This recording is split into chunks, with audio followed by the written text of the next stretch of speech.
Na Bíblia, existiu um objeto tão sagrado que um homem morreu apenas por tocá-lo. Ele não era um ídolo, não era um amuleto, não era apenas uma relíquia antiga, era o símbolo mais temido da presença de Deus no meio do seu povo, a Arca da Aliança. Mas afinal, o que era a Arca? O que havia dentro dela? Por que ela era cercada por tanto temor? E o mais intrigante de tudo, para onde ela foi?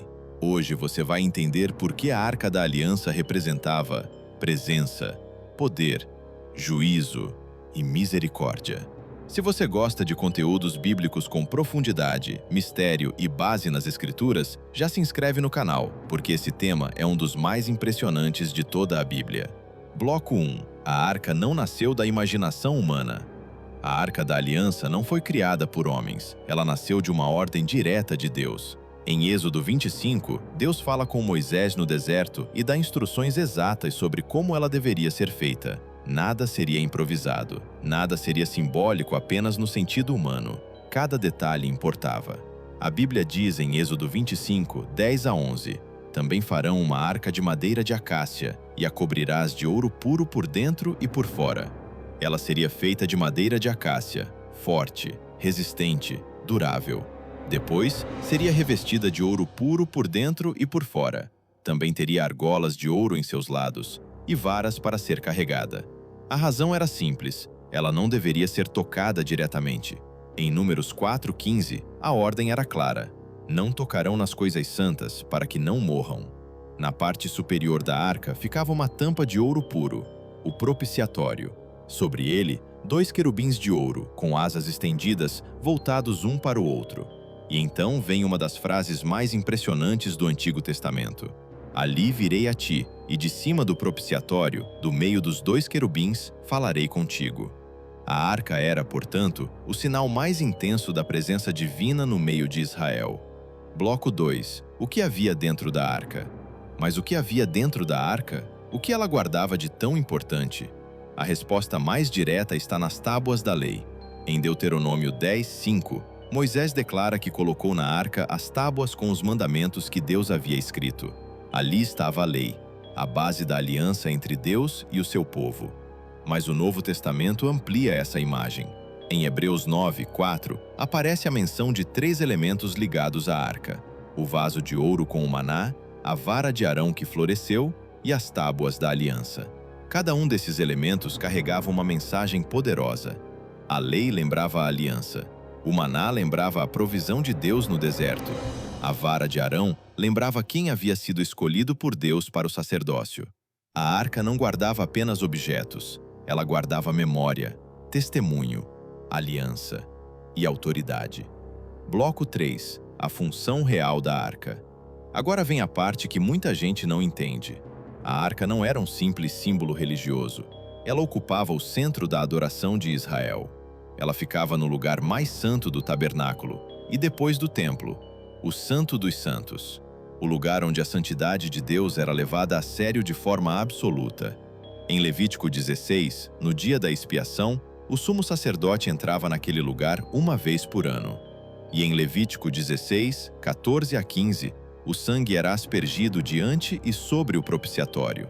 Isso significa que a arca estava ligada diretamente à expiação dos pecados, a culpa humana diante de um Deus santo, e a misericórdia oferecida por esse mesmo Deus. Dentro da arca estava a lei, sobre a arca, o sangue da expiação. Essa imagem, por si só, já prega uma mensagem profunda. O ser humano é confrontado pela justiça de Deus, mas também alcançado por sua misericórdia. Bloco 4. Quando a arca significava vitória.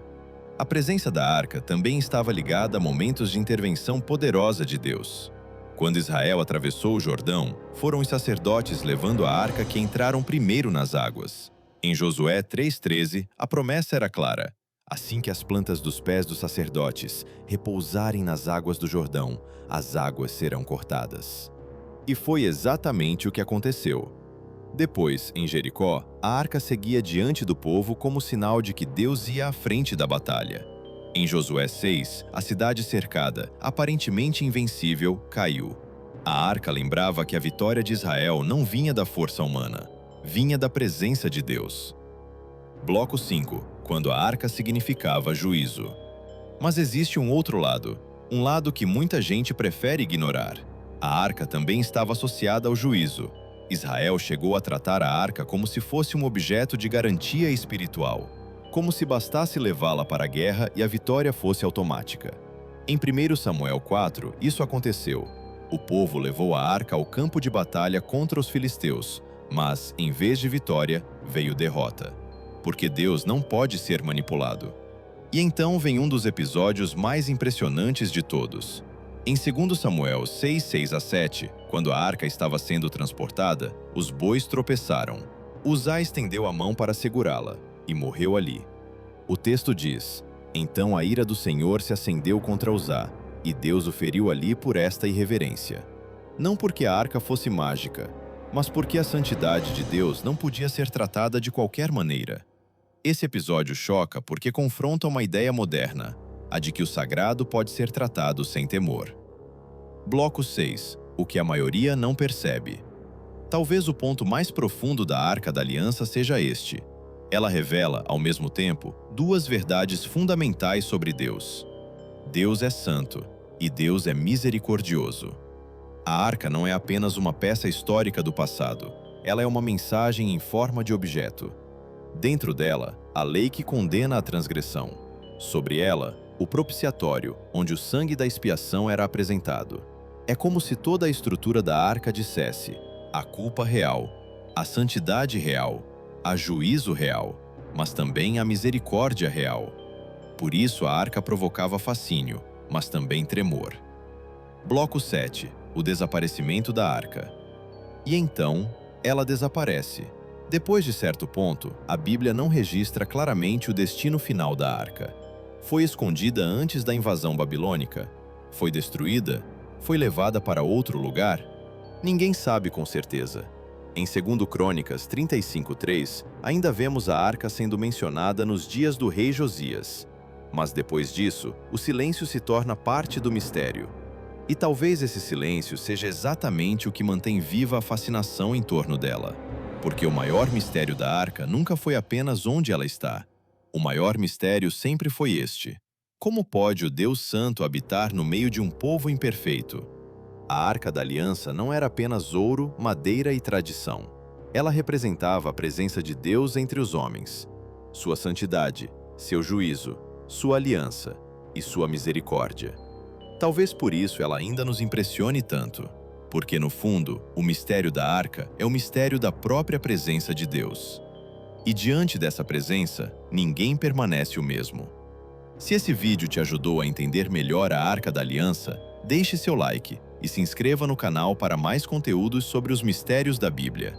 E me diga nos comentários, na sua opinião, o que aconteceu com a Arca da Aliança?